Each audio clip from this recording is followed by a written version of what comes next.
All right. Well, thanks everybody for joining tonight. I hope the information we're going to share with you is helpful. I'll have the panel introduce themselves in a minute, but just a huge shout out to all of them for taking the time to join us tonight and for sharing their expertise with us. So welcome to the real deal on APs and college admissions. Kind of three major goals for the presentation tonight or for our conversation tonight. At a high level, it's really just to get some greater insight into AP classes and AP exams and getting a little bit more context in terms of what these are and what they're about. Also, we definitely want to just clear up some common misconceptions that always seems to surround APs and the AP exams. And hopefully by doing that, my real goal tonight is number 3 here is just reduce some of the anxiety that always seems to surround this topic for both students and parents. And again, try to put these tests in context for you a little bit and just try to, just reiterate the fact that they're not the be all end all of the college application process. And, your students' lives do not depend on how they may have done on an AP Lang exam. Okay, so in terms of just some logistical things, in on your screen, you should have a question and answer box. Please, if you have any questions as we're having our conversation tonight, please feel free to enter those questions into that Q&A. Just in the interest of time, we're going to hold questions to the end, but I'll try to keep us moving tonight. I'll keep an eye on the time. My goal is to try to wrap up our conversation around 8:50 if we can. And then that should give us a good 10-15 minutes to open it up and dive in and answer any of the questions that you have. So please don't hold back.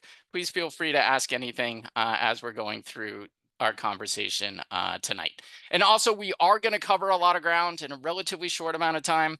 Please don't feel like you have to hang on our every word tonight. We'll obviously feel flattered if you do.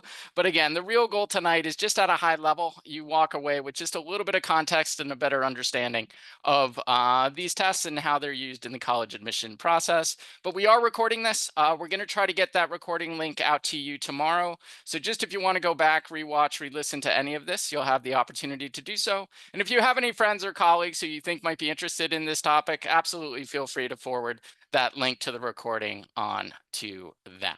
And here's our panel tonight. Again, huge shout out and huge thanks to all of them for taking the time and for sharing their expertise with us. So I will stop sharing, and then I'm just going to quickly ask each of them just to introduce themselves, just so you know who we're talking to tonight. Nathan, do you want to go first? Absolutely, no problem. Good evening, everyone. Thanks for joining. My name is Dr. Nathan Mack. I work as an Associate Director of Admission at the University of Southern California in beautiful, sunny Los Angeles, California. And it's a pleasure to be with you all this evening. Thanks for joining. Mary, you want to go next? Sure. Welcome, everybody. My name is Mary DeVilliers. I serve as the Director of International Admissions for the University of Notre Dame, and I'm really pleased to be here with all of you tonight. Mark, we'll kick it to you.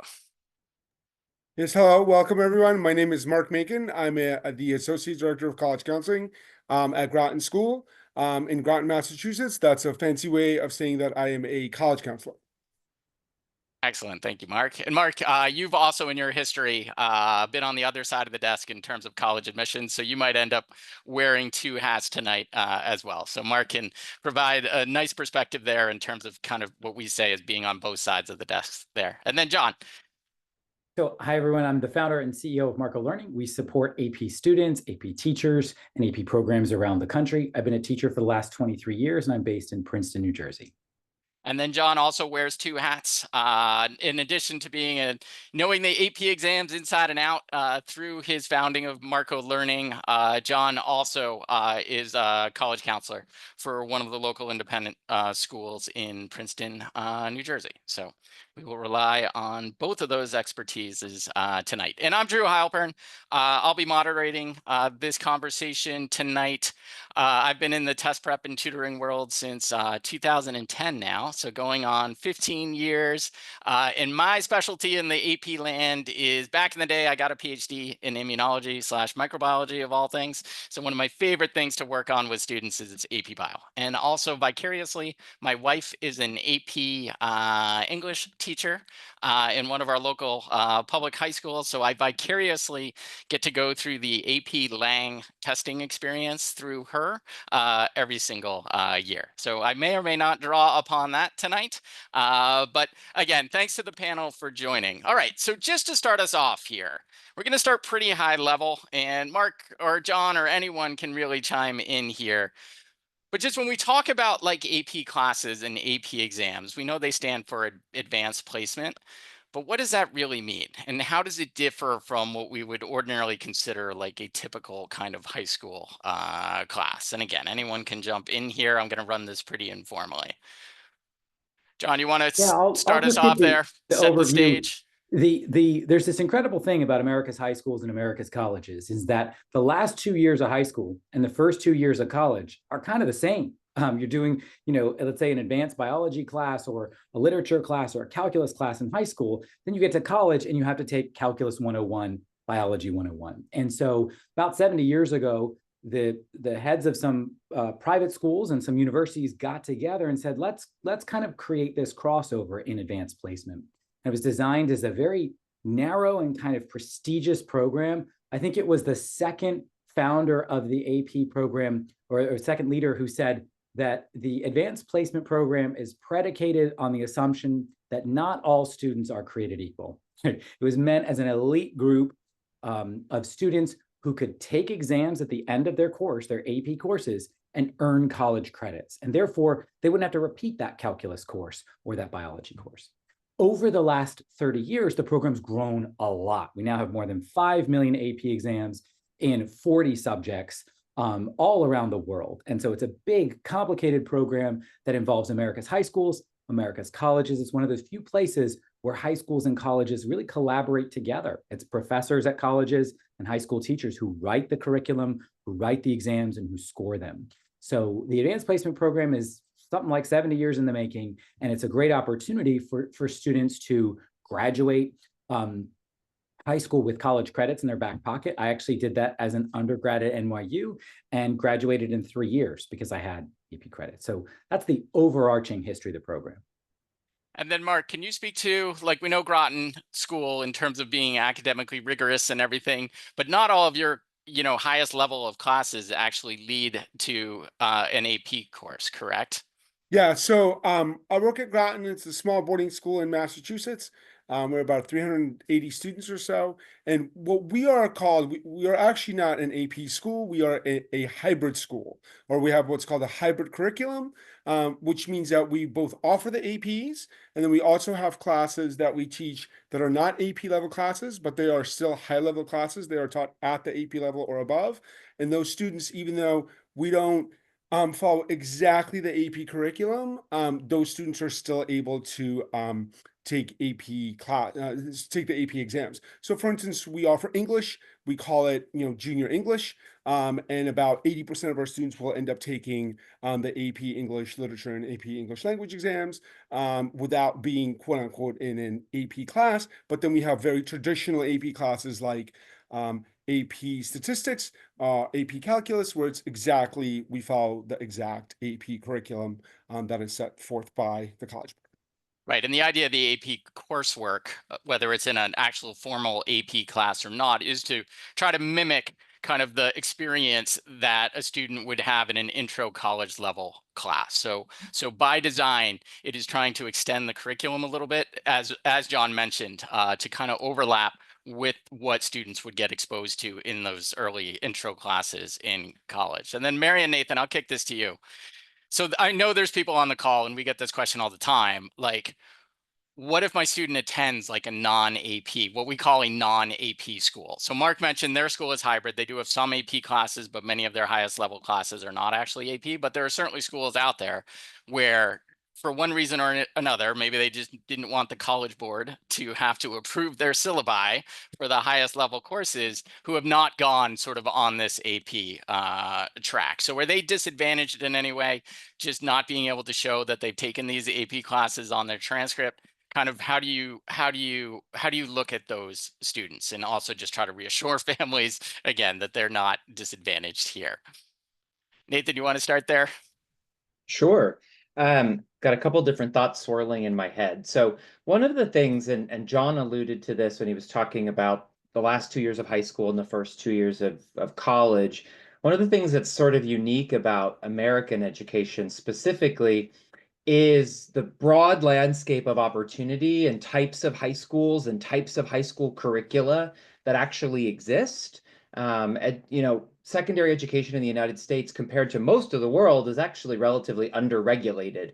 And there's a lot of choice given to individual schools and individual districts to make the decision about what they're going to teach students. And again, that varies from place to place, of course. And so what you then, as a result, have is a university admission process that then is required to understand students coming from lots of different contexts, lots of different backgrounds, with many, many different curricular pathways, and quite frankly, just items and courses on their transcripts. And so it's at USC specifically, where I work, and everyone does this, but to a slightly different degree depending on how they structure the office. But we ask our team members to serve as territory managers, and their job is to become, and again, everyone does this, but to a certain different degree depending on how the office is organized.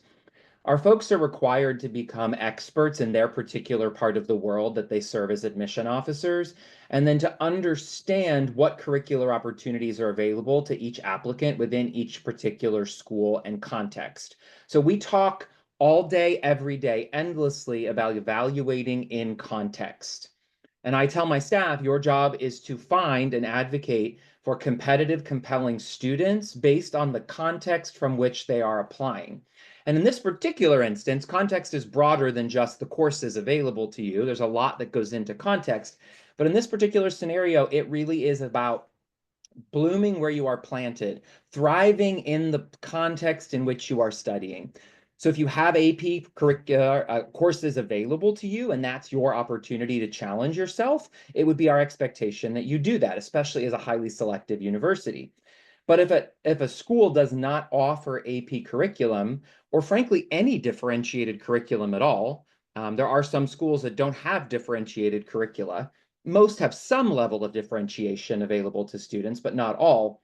It is about understanding what challenge looks like in that particular school and not disadvantaging a student for not having AP courses, right? We often say that high school students themselves have very little choice in where they end up in high school.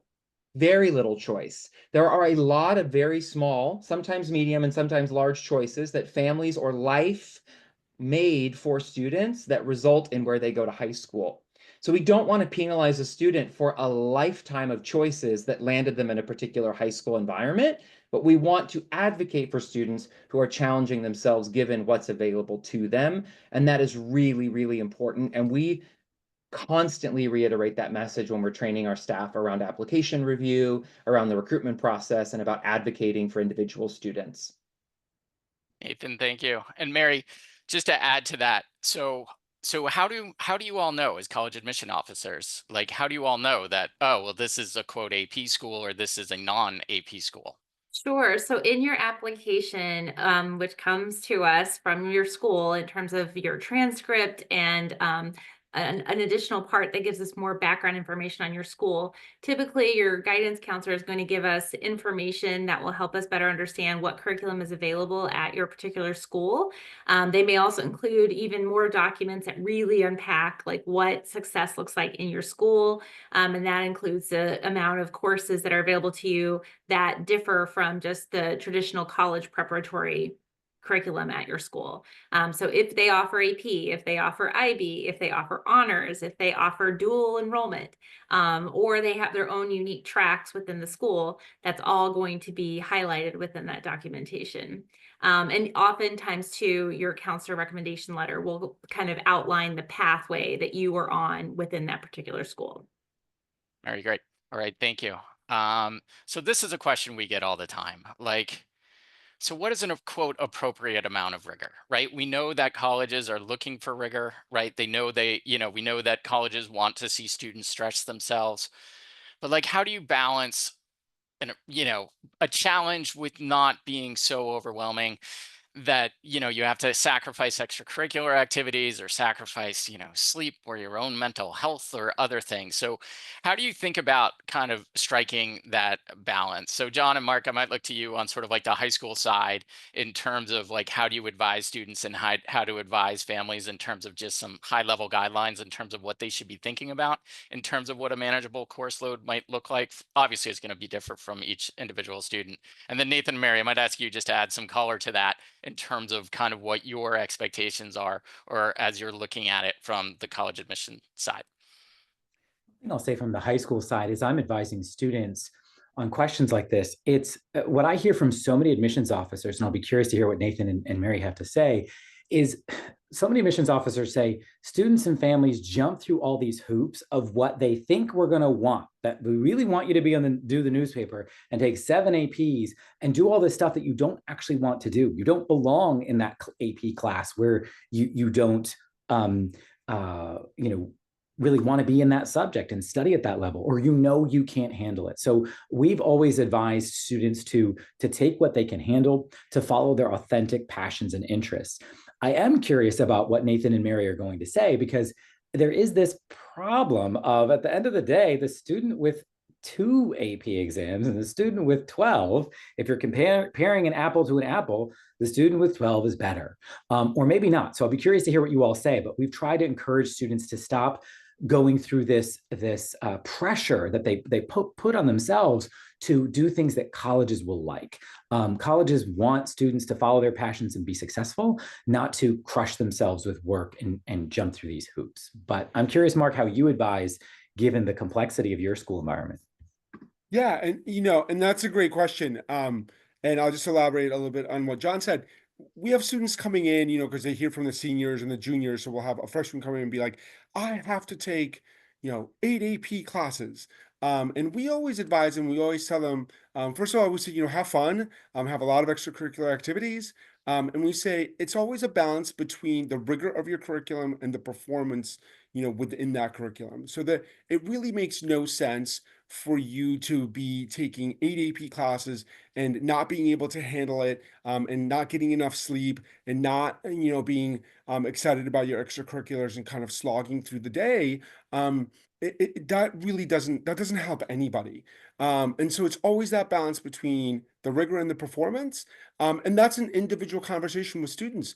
We have students that have 6 AP classes and they're incredibly successful. We have ones that have 4 that are incredibly successful as well in the process. We also, if you take an intro to biology class at Groton and you do really, really well, you'll get recommended to take the AP biology class. If you don't do really, really well, it won't, and not even really, really well, but if you're really struggling in that class, we'll say, we have other levels of biology, in between. And so we don't automatically say, okay, we're going to put you in the biology class and then you're going to struggle again. And again, that doesn't help anybody.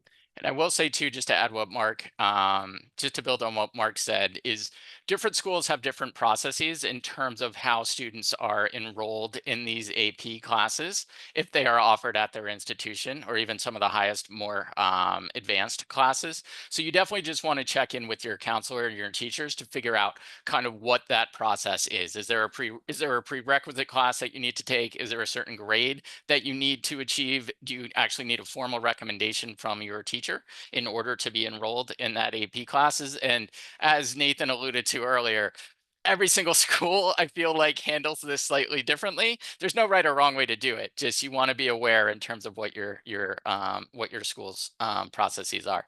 And then Nathan and Mary, do you want to, if you can share your insight into kind of your perspective on this from the college admission side of things? Mary, you want to kick us off? Sure. So like you said, it is really going to vary university by university. The other big piece of this for everyone to keep in mind is there are so many different kinds of universities across the United States. And there are many different kinds of students in terms of how they approach their learning experience, like how they thrive and how they learn best. So APs are really important if you are looking at particular schools that have a certain kind of approach to their education and they want you come in prepared to be, you know, successful, not necessarily perfect, but like ready to thrive within that rigorous, academically challenging environment. So if your school is solely offering APs and you have the opportunity to take a breadth of APs that will really prepare you for a university that really thrives on that academic rigor, then we would be looking to see that you would be taking that healthy amount, that balanced amount that's going to prepare you well. For us, we don't admit by subject, we admit to the university itself, but we do keep an eye on how you're doing in terms of your prep for STEM, because everyone at Notre Dame is going to have to take high-level math and high-level science. So we will keep an eye on that. But I mean, I had a question from a student the other day. He is in his freshman year, and he said, oh, well, one of my friends is going to take music theory AP. And he's like, should I take that class? And I said, well, are you in band? Are you a musician? Are you planning to like really specialize on an instrument? And he was like, well, no. And I said, well, music theory is really difficult. So unless you really love music and really love being a musician, maybe that is like, there's another AP course that you could take that would be a better fit for you. So it's not so much about the quantity, it's really about like, how are you channeling this? Like, what is the direction that you know you're going to be going toward, and what kind of university are you looking to be in? A couple of thoughts from my end, and I was going to add this in the first answer, but I'll say it now. You know, most of us that receive tens and tens of thousands of applications from all 50 states and all over the country, we know a lot about your high schools. We have endless amounts of data about the curricula, the applicants, what a typical applicant looks like, what is the average sort of rigor from a particular high school. We know a lot about schools. I often sense a lot of anxiety around families, understandably, about, do they understand? Do they know? Will they appreciate what we have available to us? And I can promise you that we have endless amounts of data that help us make really good admission decisions that are relatively consistent over time, but that also reflect changes and adjustments that are made at the school level, right? Because we don't want to use last year's logic on this year's class, but we want the past to help us sort of dictate and understand the present, right? So that's the first thing. I will argue, I will say something kind of blunt, just only because it's obvious, that if you're a student who has 15 AP exams, is that objectively impressive? Sure, of course. But it's one factor, and it does not outweigh the 75 other elements that we are considering when we are evaluating your application. 12 AP exams does not say anything about personality, impact, leadership, engagement, academic curiosity, intellectual curiosity. It says nothing about any of those things at all. And most of us care about all those things, right? So to try to paint with a broad brush, which is hard to do because every university is different and every high school is different, I'll say two things. One, we want students to do what their school asks of them, right? So if your school has policies around AP courses or higher level courses, and that's what you're doing, then you're doing a great job because you're abiding by school policy, right? You don't need to do more than what your school is asking for. We find that to be very unnecessary. If your school says this is what we want you to do, and this is a typical curriculum, follow your school, right? The second thing I will say is that if you're applying to a highly selective university, you know, we certainly want students to be at least taking the average number of AP courses, potentially slightly above average, right? The final thing I will say is that above average is probably less than you think it is. Okay, we are not actually all that impressed by significantly more than the average, right? That does not really make that much of a difference, if ever, in an application, because there are so many other components and levels. So if I said to an applicant, an above average level of AP courses looks competitive to us, which I'm not saying that, but if I did, it is probably a smaller number than you think, than you're going to interpret when you hear me say that. I'm not going to give you a number because every school and every situation is different, but I do truly think that the balance is so important, which is why is probably a lower number than you think, I would say. Nathan, thank you for that perspective. Yeah, I do feel I mean, we see it, Mark and John. I mean, we all see it, that along AP for those AP schools, that it does feel like there's a little bit of an arms race. It's just more, more, more, more, more. And if there's one take-home message that I think we all want you to have coming off of this conversation tonight, is really a balanced approach, an authentic approach where students are really pursuing their own interests and passions, is really going to help students stand out more than just, I took every AP class I could possibly take under the sun. And the reason why I took it, to Mary's point, is because my friends were taking it. I thought it would look good on my college application. There's no real passion behind that decision. It's just something I, quote, feel like I should do to impress some unknown person. So if there's one take home message, I think that's probably the main one from this is, the admission people, they don't need to see that. They don't necessarily, they don't want to see that. But thank you for just providing that kind of perspective there. All right, so as we dive into just some more sort of maybe misconception type of questions, or just to kind of broaden our look on how we look at sort of the AP landscape. But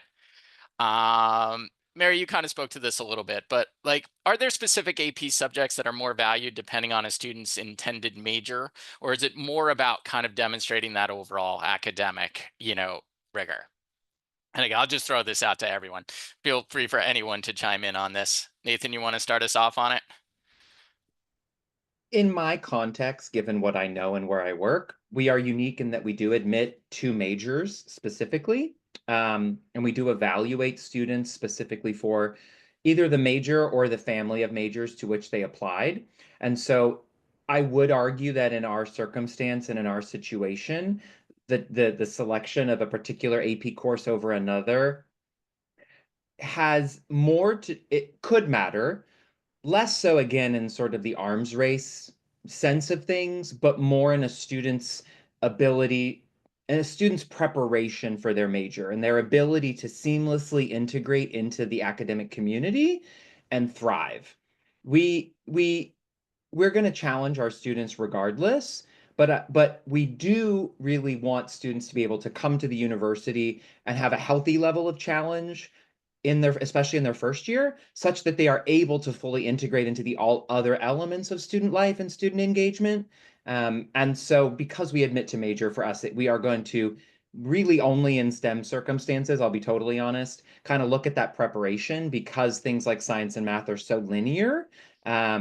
Less so in other academic areas, because you don't really need to study history in chronological order. You certainly can, but it doesn't really matter. You can kind of move things around. You can study history by region. And so it's not as important as necessarily, say, for STEM prep that we see certain AP courses. We just want students to pursue things they're passionate about, and express that in both the curricular choices, but in the rest of the application as well. Got it. Mark and John, anything to add there on sort of the advising when families or students come to you and they're thinking about their junior year schedule or their senior year schedule, in terms of kind of the big picture kind of conversations you're having with them, or thoughts you're trying to kind of plant in their minds a little bit as they're thinking about course selection? Yeah, and I come from it from 2 different perspectives, because I used to work at a college for 10 years that did not read by major, right? It was just one big applicant pool, and we did not read by major at all. It was a small liberal arts college. And then when I got to the high school side, that I've been on for this is my 15th year on the high school side. We have students, we meet with them sophomore year, sometimes as early as sophomore year, and they say, I really want to be, or I think I want to be an engineer. Or I think I want to do X, or I want to do Y, or I have no idea. And so this is where it's the case by case basis. We have some students that say, I really want to be an engineer. So, and they're looking at schools that will read by major, for instance. And I'm using engineering as one example because it's an easy example. Where I say, okay, well, you're going to want to think about doing some math, right? And having a certain math curriculum for the engineering that you want to do. And with that, in certain instances, will maybe also be some chemistry, and sometimes there'll be physics, depending on what kind of engineering that they want to do. And then other times I have students come in and they're like, I really I have no idea what I want to study, and I'm applying to these schools, and They're not reading by major. You're applying to one big applicant pool. And in those cases, sometimes those students are like, I just want to take anything and everything. And we allow them to do that. In other cases, they say, I'm a really good creative writer and I really want to take more Englishes. And so we'll let them do that. And so even at those places where it's an overall arching kind of, where they have a big curriculum, you can still specialize or you don't have to. That again is, and a lot of this is in college counseling, you'll get it's a case by case basis. But yes, if a school is reading by major and you say you're really interested in doing something, then in those cases the advising is going to be a little bit different than if you say I have no idea. That's all I have. Mark, thank you. John, anything to add to that? No, Or I Mary, think, anything to add to that? well, actually, the one thing I just want to say in synthesizing some of the comments we've made here that I don't want to get buried is the idea that you can't sprint a marathon here, that a lot of students are burning, just they're working so hard. And I know I see you in this audience. Why are you here? You have 4 hours of homework to do. You signed up for everything. And I just want to liberate you from this, right? Like make choices that are strategic about how you can be well in high school and be successful so that you can be well and successful in college. Holding your breath for 4 years in high school, you're going to burn out and it's going to end up worse for you. And so you're working hard, that your work is valid.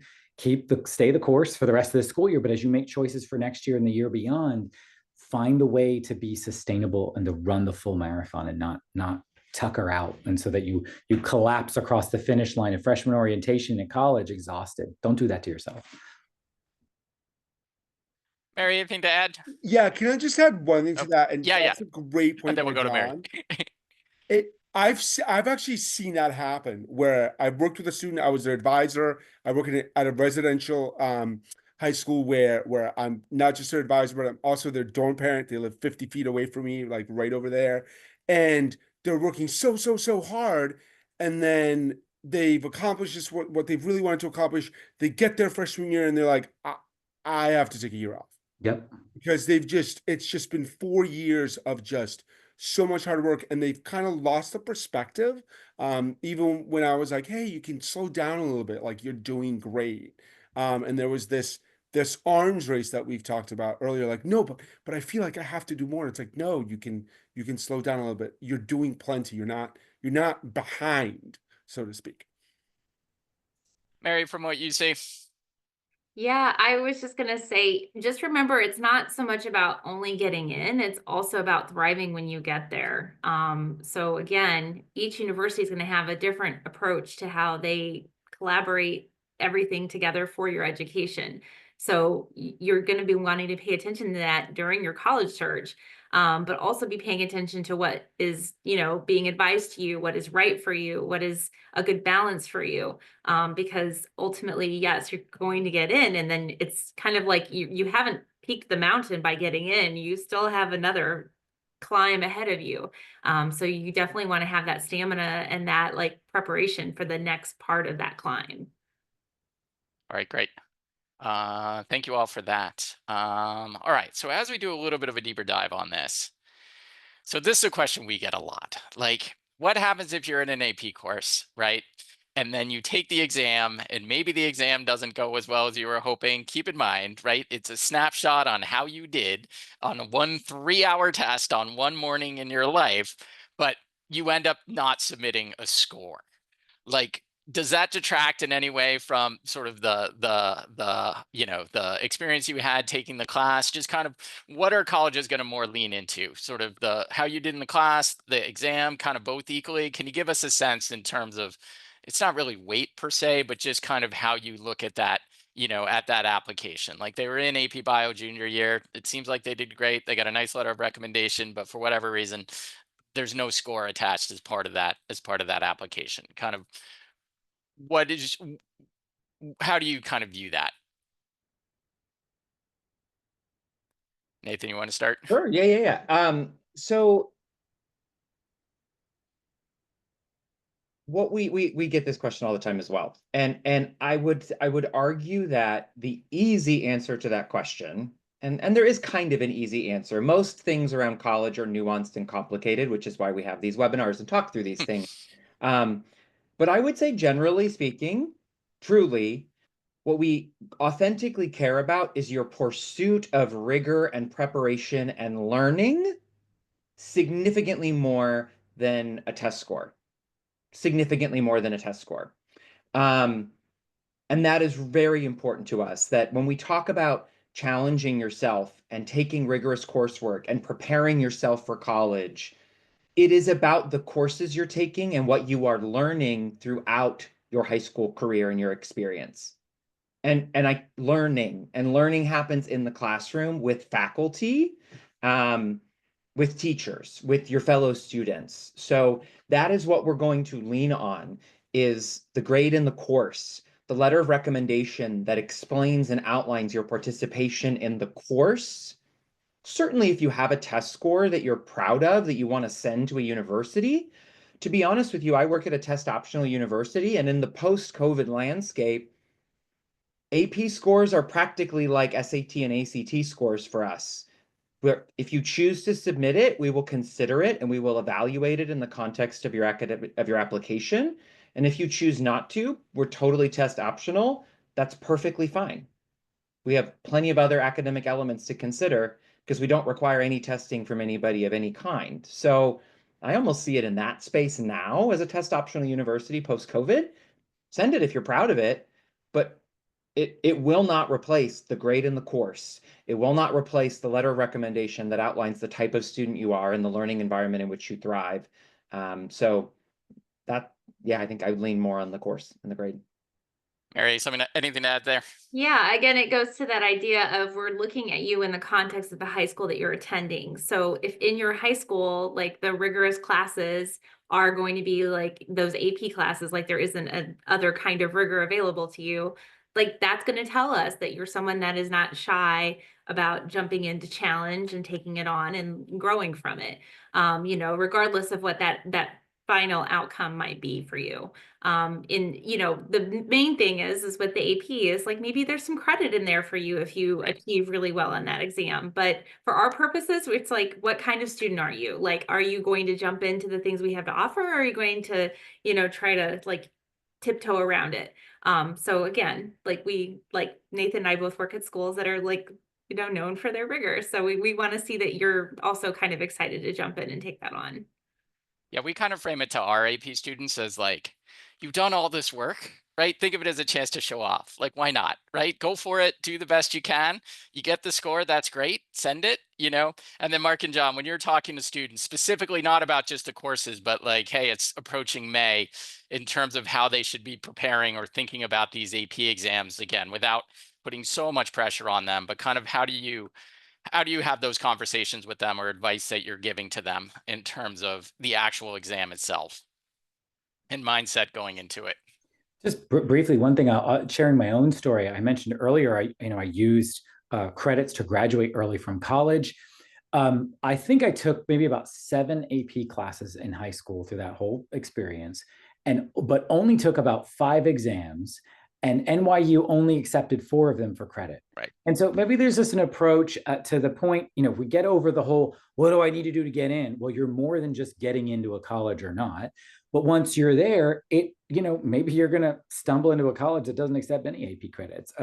So it is just really not as high stakes of a moment in your life as other things. And the fact that you can take an SAT or ACT multiple times, the fact that you can hide AP scores, the fact that college admissions officers are saying like, it is not a life or death moment, can help de-escalate this. I think we have a lot of people whipping themselves up into a frenzy, getting online. Parents are in Facebook groups, be careful about them. Students are on TikToks, be careful about those. They can distract you and get you in this hamster wheel of doom. And so really pushing that to the side and embracing, like, just as Mary was saying, you've got these 4 years of college, and I'll also add, like, you got all those years beyond, and so you're focusing on yourself as a successful person, not as I need a 5 in AP biology or else. That's just a fake rule you're making up. And then Mark, I know you're coming from a pretty, competitive academic environment, but in terms of, conversations you have with students around the exams themselves, kind of Can you give us some insight in terms of how you're framing those or Yeah, and and we have students that come in and they have this preconceived notion about Groton and how rigorous it is, and they're like, people are taking so many APs, and then they have to take the test. In fact, when students first come into my office and they say, do I have to take this AP exam? I'm like, no, you actually don't. You don't have to take it. I mean, the class is so much more important than the AP exam. And by the way, the schools you're looking at, they're test optional, and some of them are actually. There's a couple of schools now out there that they don't even take the APs. Like the exams, there aren't that many of those, but they're like, we don't even want to see the AP exams. We're more interested in what you've done in that class. And we actually have a dean that sends out an email the week before the AP exams in May and says, try to enjoy this. right? You've worked so hard. Like, this is the culmination of how hard you've worked. I know it's hard to say, try to enjoy taking a test. But it really is. It's more of a celebration here than it is oh my God, you have to do this. And we try to change or reframe that conversation on those tests. And once in a while, I'll have students come in like, I really didn't do well. I'm like, that's completely fine. You did incredibly well in the class, and that is going to be more important than that 3-hour test that you ended up taking. Mark, thank you. I love that. I might steal that. And that's the way we try to frame it with our students too, right? Just think of it, you put all the work into it, like think of it as a chance again for you to show off, to celebrate what you learned. Like, hey, you can now try, you now know what they're doing when they ask you that really complicated, BC calculus, free response question. Like, look at you. You can actually, potentially answer that. Like, look how far you've come. And then John, you've mentioned this a little bit, but can you just expand upon and everyone just, for AP scores, some colleges will take actual credit for those AP courses. And then other colleges I know might not take credit, but might use them for placement purposes. So you might be able to get out of an intro to writing. Some colleges, maybe not. But can you just kind of flesh that out a little bit Yeah, so in terms of what we're talking about when we talk about those AP scores in that way? great. So yeah, and there is a website. The College Board has a credit search portal that's going to be really valuable to help you figure this out. But it's a sliding scale. On the one end, you have places like West Point, I believe, Harvard University, that just don't give credits, don't give nothing for AP. So you did all that work, and you're not going to get very far, and that's unfortunate for you if you're taking these classes. On the other side are places that give credits away like candy, and that would be scores of 3 or above or 4 or above. And NYU, they gave me 2 4-credit classes for 2 different exams. So I got 16 college credits, which is a whole semester for 2 different exams. So you really need to check on a college by college basis, but it will go on a sliding scale of giving you nothing, giving away credits and placement, and then just as you said, Drew, that stuff in the middle where maybe they'll place you out of Calculus 1, or NYU. So they can place you out but not give you credit, or vice versa, give you credit but not place you out. NYU's writing the essay requirement, where they wanted every one of us, even if we had great AP English scores, to go through their writing program, but then they tacked some credits in. And that's no joke, given that colleges are so expensive now. To be able to sort of stockpile those credits, take a semester off and work, study abroad, graduate early. So you really want to pay attention to colleges you're looking at, check out their policies, but be aware these change from year to year, department to department. I will say one other brief thing, that some states, most states in the United States of America, are required by law, they've written it into their state legislatures and their systems, to give you credit at their public universities for certain exam scores. So there's a map the College Board has of this. It's about 35 states have some law that says those public universities in their state. I'm in New Jersey, that would be Rutgers. I can't remember what our policy is, but that would mean that it's guaranteed that 4s and 5s or 3s, 4s, and 5s get you college credit there. John, thank you. Nathan, and Mary, just out of curiosity, just your institutional policies around AP credits and kind of what you do with those scores outside of the admission side, but just in terms of options for students. Yeah, at Notre Dame, we're not going to exempt you from our required classes in terms of like our core curriculum, or like the entry level classes that feed into things like economics, for example. However, it will place you at a higher level. So what that means for Notre Dame students is that it's not like they're going to like graduate super early because they got all these credits. it creates space in their schedule so that they can then build in things like a second major, a minor, going and doing a study abroad experience, and not having to worry about if they offer classes in their major, because they'll have these pockets of space within their journey at Notre Dame because of the credits that they brought in. So it's more about enhancing your educational experience as opposed to shortcutting it or leapfrogging over something. Got it, Mary. Thank you. Mhm. The institutional policy is that all AP exam scores of a 4 or 5 are awarded USC credits.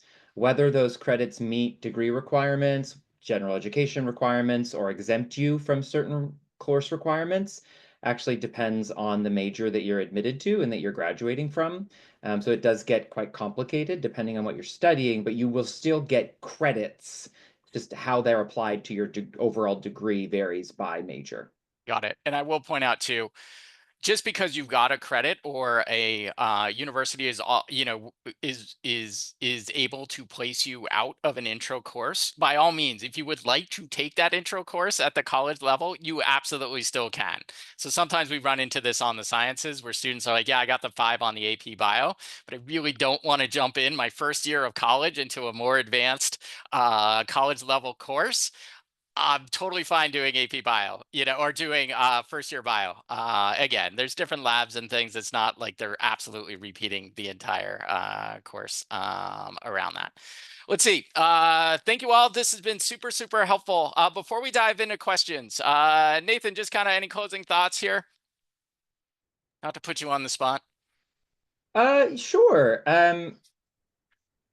I'm going to answer a question actually in the Q&A in my closing thought, and it's going to Okay, be perfect. closing thought. So I want everybody here listening on the call, I want the parents to understand this for their kids, and I want the kids to understand like this for themselves, that we appreciate and we understand the opportunities that are made available to you at your school, and we want you to take full advantage of those opportunities, right? Because they challenge you, they prepare you, they help you pursue your passions and interests, they help you become who you are and who you're going to be. But you don't need to do more than that, right?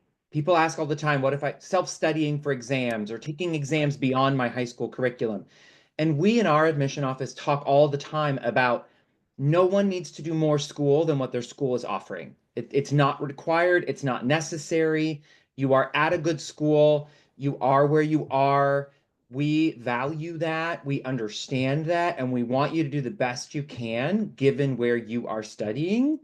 You don't need to go do more and put that added pressure on yourself, right?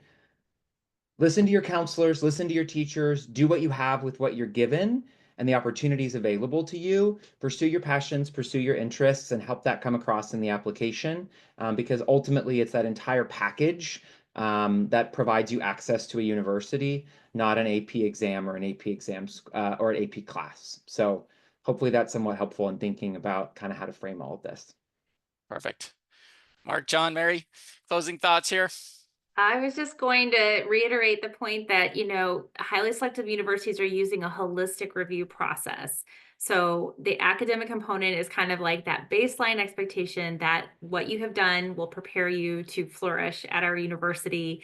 Maybe you're a standout in that regard, but that's not the only thing. That's the baseline expectation. We're also looking at you as a person who has many hours available to you to grow and to flourish in different activities, whatever those may be that are important to you. When we're looking at a really successful application, oftentimes I tell students that it's like there's a thread running through it. I can see it in the courses that you've attempted. The recommendation letters are talking about you in these ways that feed into your activities, and then your essays are kind of tying it all together at the end in terms of this overall impression that you've made. And so that is authentic. That is, we're really getting this essence of what you may add to our classes. So, lead with that authenticity, lead with that integrity to your academic journey and to your extracurricular engagement, because that is really what makes us excited at the end of reading your application, is that it's this cohesive, wonderful thing, and it's unique to you. So that's the best way to stand out as possible in this process. And then Mark and John, the perspective of just working with families directly and students and kind of guiding them through this whole process. Just some kind of guidelines or final thoughts or general advice. I have one, which is actually a little bit divergent from where we've been going, because I think we're all in agreement here. We want you all to be well and to take the big picture view. Let me just give you a big picture test prep tip, which is this. I love you all, Gen Z, who are here. And for parents, I love your kids. I think they're doing great work and they're trying really hard. But Gen Z likes to procrastinate a lot. Yes. Makes this a lot worse. We talk about, not sprinting a marathon. That also means like not waiting to the last second to try to do the whole marathon in 5 seconds. So there's a really healthy, balanced way. February 11th, you don't need to start today, but think really strategically about a plan. Maybe you have a spring break in the middle of March. Use that for some rest and recovery. Maybe visit a college or two, and start laying out a 6-week plan for your AP prep that's really thoughtful and takes care of you. So I remember when I was taking AP US history, I worked out of 1 chapter a day for 30 days straight leading up to the exam. That's a lot of work, but it's also manageable work. It's not this binging. We didn't have social media back then. I couldn't take a picture of myself on Instagram with an iced coffee showing how hard I was working. I didn't procrastinate. And so taking a really adult and balanced view of this will help you work hard, prepare, go get that 4 or 5, like succeed, try to be successful in this. But by not cramming it all into 7 days, you won't be stuck in that crunch. And I don't know, Mark, whether you see that down the hall from you either, that sort of like, it's May 2nd and the exam's 2 days and I'm just Here we go. for 48 hours. Here's all of US history in 2 nights. Mark, anything to add? Yeah, the only thing I have to add is, there's no perfect way to go through it. You're a human being. You're an individual. You're a person. You are not a machine or a robot. Parents are like, I want my student to have the perfect testing and the perfect package. It's like, well, we're not packaging a tricycle and selling it off. Again, you're a human and everyone's not on the same conveyor belt going to the same exact place. Everyone goes through the journey a little bit differently and through the process. And so, Mary mentioned being authentic. And when I work with kids that are doing the things that they want to do, they are the most authentic. They're not trying to be something else. And colleges don't want you to be someone else, right? They want you to be you. And so I think being authentic and being yourself and being a human, I think is really, really important. There's no perfect way to go through it. Mark, thank you. Let's see, before we get in the Q&A, just building on John's and Mark's point, or everyone's point, but John, thank you for mentioning. Just as a thank you to everyone joining tonight, and again, just trying to encourage our students to get ahead of this a little bit and start thinking about this. And thank you all for joining us on a webinar on February 11th in terms of getting ahead of thinking about AP and AP exams. But we are offering just a 2-hour online workshop and a chance for students to take a full-length practice test. And you can see the dates here for the different subject areas that we're offering, mid-February to early March. These workshops, they're really intended just to give students a little bit of a jump start, right? As John mentioned and Mark and we all mentioned, just to kind of get over their initial fear of this a little bit, to try to get students to overcome that kind of procrastination barrier, to hopefully get a little bit more insight in terms of what these tests actually look like, some strategies, start thinking about a study plan, as John mentioned, just trying to avoid it hitting, April 30th, and suddenly students are looking at their exam schedule and are like, oh my gosh, I wish I had started this 6 weeks ago. So as a thank you for everyone for trying to get ahead of this and staying on this, we do have just a promo.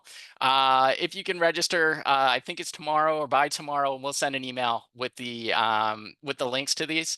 If you're interested, they're led by some of our most experienced AP tutors and teachers, and we ran them last year, and the feedback we got, students who joined them, they found them super helpful. So you'll get an email on this tomorrow, but feel free to jump on with this. Also, we have just put up a follow-up poll. So just if you're interested in some follow-up, feel free to fill that out. You can, of course, reach out to us at any time. But just wanted to put both these things on your radar. And then just in the last couple minutes that we have here, I will stop sharing. But Can I just, one thing I'll just chime in, Drew, and just say go about ahead. that I really like, as somebody who's guided people through these tests, the data and that you get from like looking at a practice test result helps you make that calculation. If I'm going to do 30-day, a chapter a day approach for my AP biology exam, which chapters, where are you going? And getting that feedback, getting that breakdown, it's a good like wake up call. So I think it's a really great thing you guys are offering practice exams with that feedback and that kickoff to help lay out a plan. And I will say too, along those AP exams is, yes, they're taking them a little bit early, right? The actual exam is not until May. It's really just to give students some exposure to the type of questions to help build up their stamina a little bit. 3.5 hours.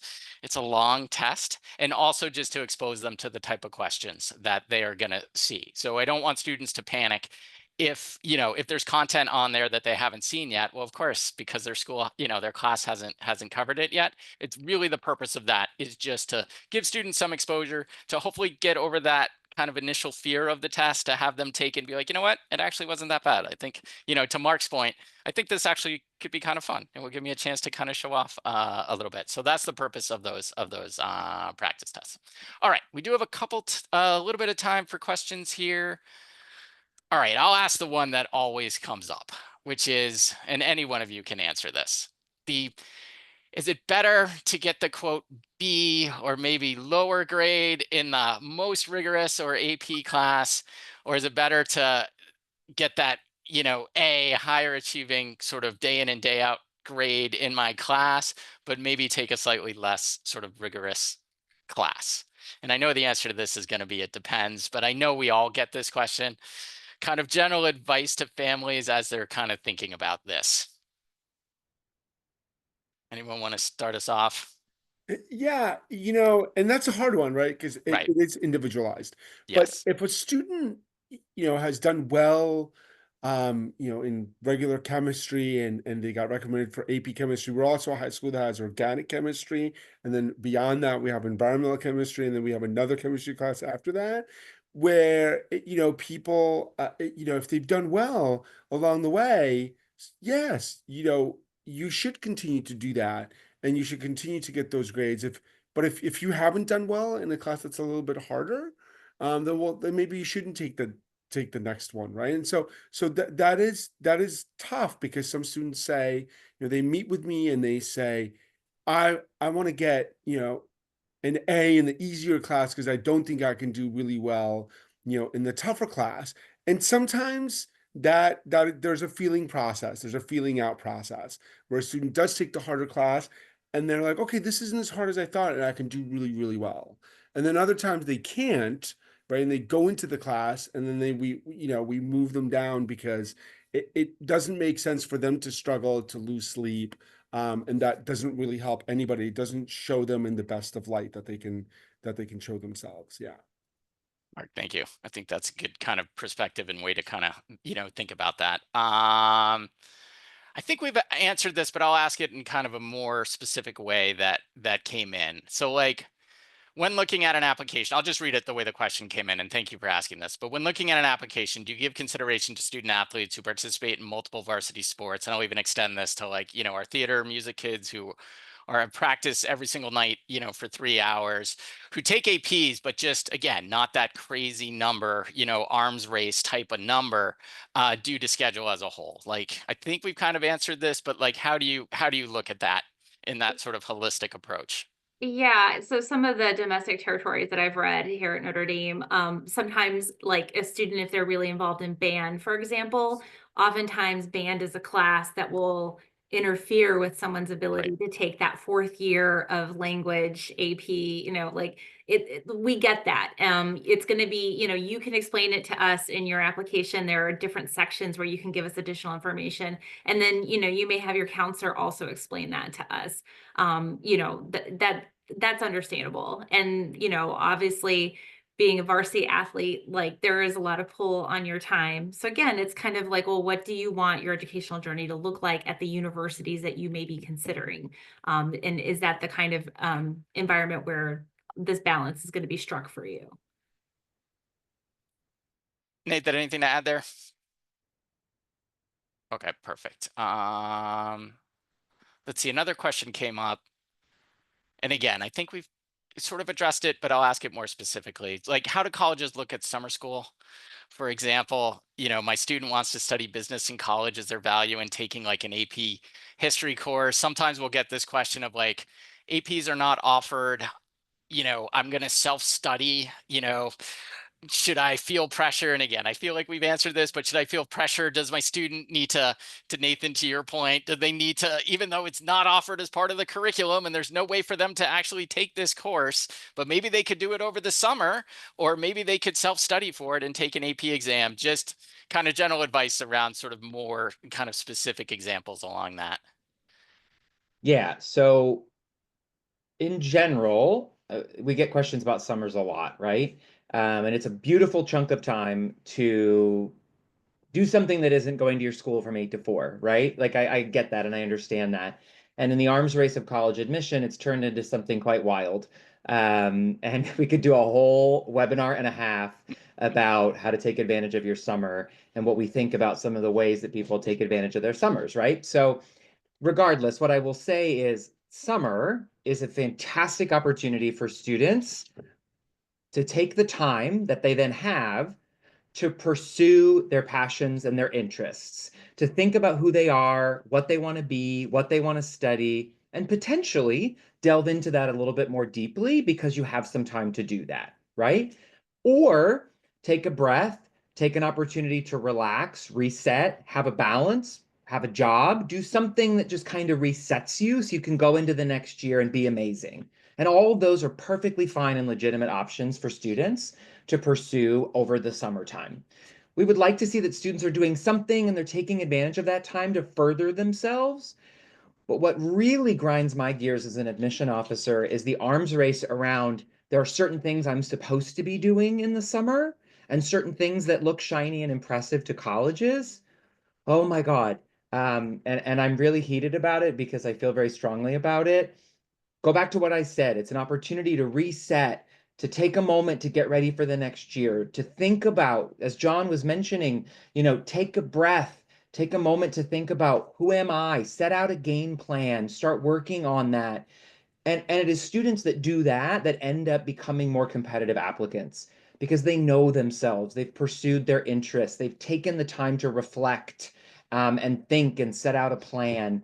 And it just comes across more maturely and more confidently in the application than sort of grabbing at shiny, fun, expensive things in the summertime that have value. I'm not saying that those things don't have value, but they don't have value just because of what they are. They have value because they can help students understand and develop their sense of self and their passions and their purpose and their interests. So if that is studying for a course or an exam over the summer because you're genuinely passionate about it and you want to, and it's got a clear path and a reason, go for it. My gosh, right? I was a nerd, a language nerd in high school, and I would just teach myself languages in the summer because I thought that was fun, right? And great, you want to learn Spanish? Take a Spanish class, like what a cool way to spend the summer, but not because you think it impresses, because you really want to learn Spanish, and that's great. It's part of your story. So that's my answer to that question is take a business class if you're interested in business and it helps you, but not just because you think we want to see you take a business class, because we don't need that. All right, Nathan, thank you. And then let's see, we are at time here, but Nathan, Mary, Mark, John, just so appreciative and so thankful for the perspective and expertise that you all brought tonight, and so appreciate your taking the time. And for everyone who joined us this evening, thank you so much for joining us. We hope this was helpful for you. And again, we should get the recording link out to you tomorrow. So just if you want to rewatch or revisit any of this, you'll have the opportunity to do so. But again, just thank you to the panel. We so appreciate it. And thanks everybody for joining. We hope you enjoy the rest of your evening. All right. Thanks everybody.